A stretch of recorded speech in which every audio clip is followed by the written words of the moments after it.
Shalom pemirsa CM Indonesia semua, senang rasanya kita masih diberikan kesempatan untuk kita bertemu lagi di dalam pembahasan buku Bersama Tuhan di Waktu Fajar, di mana buku ini ditulis oleh Nyonya Ellen G. White sendiri yang mengatakan bahwa dengan doa dan bimbingan daripada Tuhan kita dapat diyakinkan bahwa pada hari yang mulia ketika dia datang kembali untuk mengklaim miliknya atau menjemput kita, kita harus menunggu di sini dengan tangan terbuka dan kita harus bersedia untuk dibawa kita ke tempat yang dia sudah sediakan atau kehadirannya yang kekal. Jadi ini adalah janji harapan bagi kita bahwa kalau kita yakin dan kita menunggu dengan sungguh-sungguh melakukan apa yang Tuhan kehendaki, maka dia akan datang menjemput kita dan membawa kita ke tempat di mana dia sudah sediakan bagi kita. Bacaan kita kali ini saya ambil dari halaman 373 dengan judul Malaikat-malaikat melayani di hadapan Tuhan. Ayat intinya terambil dalam Ibrani 12 ayat 22. Kita boleh mengambil Alkitab kita untuk menyimaknya di sana. Tetapi kamu sudah datang ke Bukit Sion, ke kota Tuhan yang hidup, Yerusalem surgawi, dan kepada beribu-ribu malaikat, suatu kumpulan yang meriah. Alkitab memberitahukan kepada kita tentang jumlah, kuasa, dan kemuliaan makhluk-makhluk surgawi, tentang hubungan mereka dengan pemerintahan Tuhan, dan juga tentang hubungan mereka kepada pekerjaan penyelamatan. Di ruang hadirat Raja segala raja, mereka menunggu malaikat-malaikatnya, hai pahlawan-pahlawan perkasa, pejabat-pejabatnya yang melakukan kehendaknya, mendengarkan suara firman-Nya. Baik, pelajaran kita sangat menarik. Di sini dikatakan bahwa malaikat-malaikat sendiri melayani di hadapan Tuhan. Jadi mereka yang sudah sempurna saja masih melakukan pelayanan. Kenapa kita saat ini yang kurang sempurna dan ingin untuk hidup kita disempurnakan, kenapa kita tidak bisa melayani sesuai dengan malaikat-malaikat contohkan kepada kita?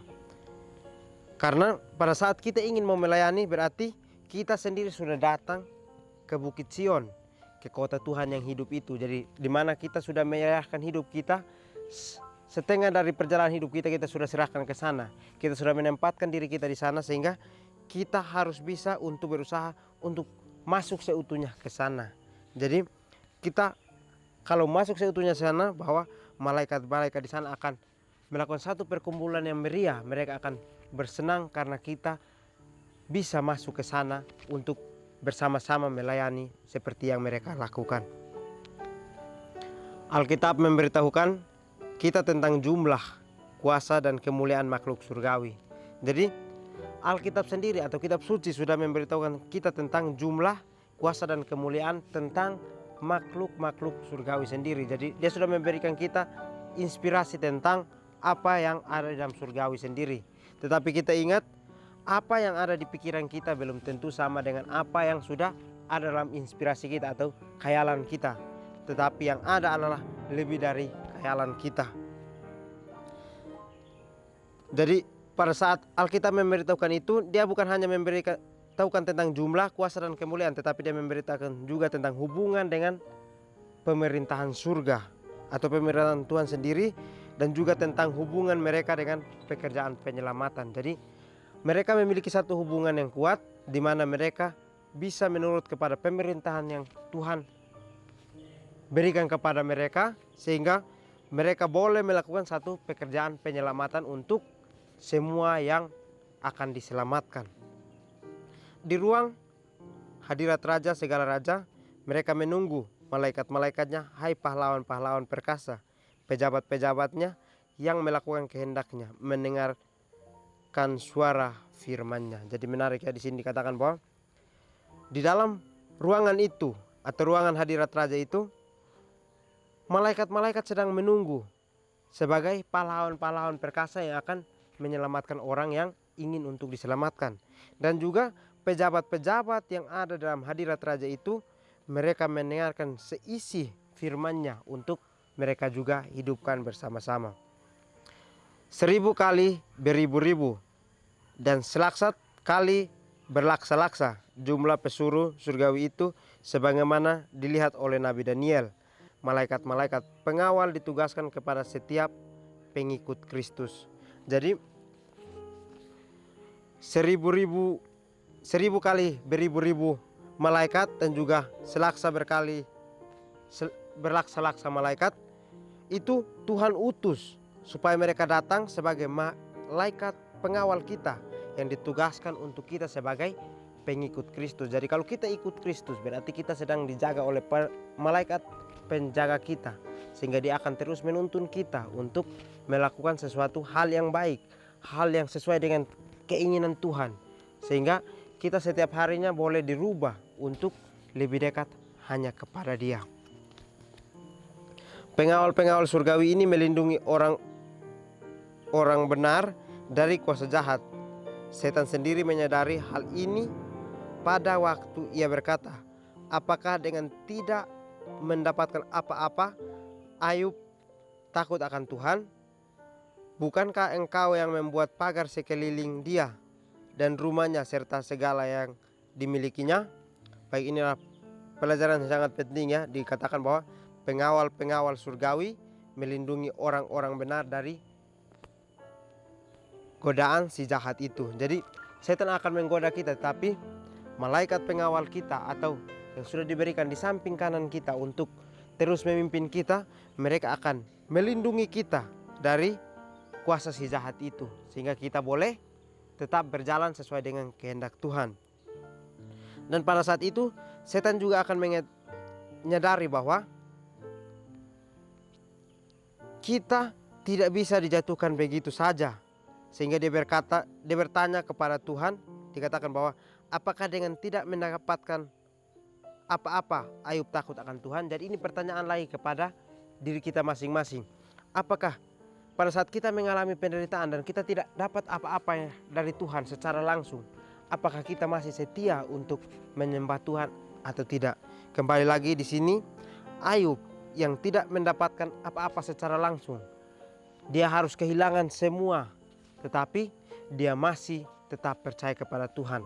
Inilah contoh pelajaran bagi kita bahwa sesulit apapun kehidupan kita, kita harus bisa bersyukur karena apa yang kita alami ini sudah dialami terlebih dahulu oleh pencipta kita, sehingga dia bisa melewatinya. Kenapa kita pada saat mengalami hal yang masih kecil kita tidak bisa untuk melewatinya? Di sini juga dikatakan bahwa bukankah engkau yang membuat pagar sekeliling dia dan rumahnya serta segala yang dimilikinya? Jadi Tuhan sudah melindungi Ayub dari segala apa yang akan terjadi di dia. Dia mengelilingi dia seisi halamannya. Dia juga sudah memagarinya sehingga tidak bisa dimasuki oleh si setan, sehingga setan bertanya kepada dia. Tetapi karena Ayub percaya kepada Tuhan, Tuhan memberikan pengawal yang sangat kuat untuk terus menuntun dia untuk melakukan sesuatu hal yang baik terus menerus, sehingga dia yakin kepada Tuhan bahwa dengan penderitaan yang dialami dia bisa selamat dan dia akan mendapatkan satu upah yang akan dibalas oleh Tuhan sendiri. Juru selamat berkata mengenai mereka yang percaya kepadanya, ingatlah, jangan menganggap rendah seorang dari anak-anak kecil ini, karena aku berkata kepadamu, ada malaikat mereka di surga yang selalu memandang wajah Bapakku yang di surga. Jadi kembali lagi ya, diingatkan kepada kita bahwa Juru Selamat sedang memberitahukan kita bahwa kita jangan menganggap rendah seseorang. Karena mungkin dia anak kecil, kita menganggap rendah dia. Tetapi kita ingat bahwa Tuhan berkata kepada kita bahwa anak kecil itu memiliki satu malaikat di surga yang sedang memandang wajah Bapaknya di surga. Jadi malaikatnya saja memandang akan Bapaknya, berarti dia senantiasa akan melindungi anak kecil itu. Jadi kita jangan pernah menganggap bahwa pengawalan yang diberikan itu adalah pengawalan yang sia-sia, tetapi itu adalah pengawalan yang sangat penting untuk menuntun kita setiap hari lebih hanya dekat kepada Tuhan. Malaikat-malaikat yang ditugaskan untuk melayani anak-anak Tuhan setiap saat dapat berhubungan dengan hadirat Tuhan. Jadi umat-umat Tuhan yang terbuka kepada kuasa tipu daya dan kedengkian, yang tidak pernah tidur dari raja kegelapan, diberi jaminan pengawalan yang tidak ada putus-putusnya dari malaikat-malaikat surgawi. Baik ya, pelajaran kita memberikan kita bahwa malaikat-malaikat yang ditugaskan untuk datang mengawal kita, itu dia melayani anak-anak Tuhan yang setiap hari selalu berhubungan baik ke hadirat Tuhan sendiri. Jadi mereka akan ditugaskan untuk memberitahukan kita untuk setiap hari hanya berhubungan baik dengan hadirat yang Tuhan sudah siapkan baik kehidupan kita. Jadi umat-umat Tuhan yang terbuka kepada kuasa tipu daya kedengkian yang tidak pernah tidur dari raja kegelapan diberi jaminan pengawalan yang tidak ada putus-putusnya dengan malaikat-malaikat surgawi, dari malaikat-malaikat surgawi. Jadi orang yang tidak percaya kepada Tuhan atau yang masih mendengarkan kuasa tipu daya dan kedengkian yang setan berikan, dan juga mereka masih tidur dalam raja kegelapan, Tuhan juga masih memberikan jaminan pengawalan kepada mereka, sehingga mereka tidak putus-putusnya diberikan pengawalan supaya kalau bisa didapat menyadari untuk melakukan perubahan. Jadi kita sebagai manusia, kita masih diberikan kesempatan terus-menerus. Tapi kita ingat bahwa kesempatan itu kita harus gunakan dengan baik-baik. Karena pada saat kesempatan itu sudah tidak ada, maka kita tidak akan bisa untuk berubah lagi. Jika Tuhan telah memberikan janji anugerah dan perlindungan kepada anak-anaknya, itu karena adanya agen-agen perkasa kejahatan yang harus dihadapi. Agen-agen yang begitu banyak, begitu bertekad dan tidak mengenal lelah, yang kebenciannya dan kuasanya tidak boleh diremehkan. Jadi kembali lagi di akhir pelajaran kita memberikan kita bahwa jika Tuhan telah memberikan janji anugerah dan perlindungan kepada kita yang sebagai anak-anaknya, berarti Dia sedang memberikan kita satu perlindungan untuk kita mendapatkan satu naungan di dalam kehidupan hadiratnya sendiri. Karena ada agen-agen yang perkasa kejahatan yang harus dihadapi. Jadi Dia memberikan kita janji anugerah dan perlindungan karena kita harus menghadapi agen-agen perkasa itu, agen-agen perkasa kejahatan itu, atau kita melawan setan sendiri yang terus menggoda kita. Jadi makanya itu kita diberikan janji anugerah dan juga perlindungan supaya kita yakin bahwa Tuhan sedang menyiapkan kita satu jalan di mana kita akan bisa untuk melaluinya. Tetapi kita ingat di sini bahwa agen-agen itu banyak sekali yang akan melindungi kita. Tetapi kita ingat di sini bahwa setan bekerja tidak pernah lelah. Dengan kebencian dan kuasa yang dimilikinya tidak boleh kita remehkan. Jadi setan melakukan itu dengan tekad yang kuat. Dia tidak pernah mengalami kelelahan untuk menggoda umat kebenaran untuk mengikuti jejak yang dia sudah dahului itu.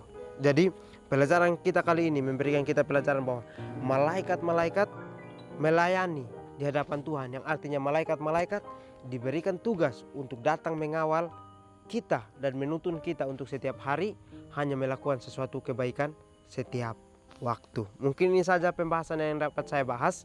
Kiranya kita bertemu di pertemuan selanjutnya. Kiranya Tuhan Yesus memberkati kita semua.